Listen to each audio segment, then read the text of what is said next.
నంద్యాల జిల్లా బనగనపల్లె మండలం ఎర్రమల కొండల్లో వెలిసిన శ్రీ యాగంటి శ్రీ ఉమామహేశ్వర స్వామిని దర్శించుకుని బనగనపల్లె మాజీ ఎమ్మెల్యే కాటసని రామిరెడ్డి సతీమణి కాటసని జయమ్మ దంపతులు ప్రత్యేక పూజలు చేశారు.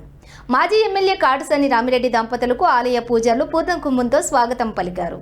3వ సోమవారం సందర్భంగా ఆలయ గోపురం వద్ద భక్తులు పెద్ద ఎత్తున దీపాలు వెలిగించి శ్రీ ఉమామహేశ్వర స్వామికి పూజలు చేసి మొక్కులు తీర్చుకున్నారు.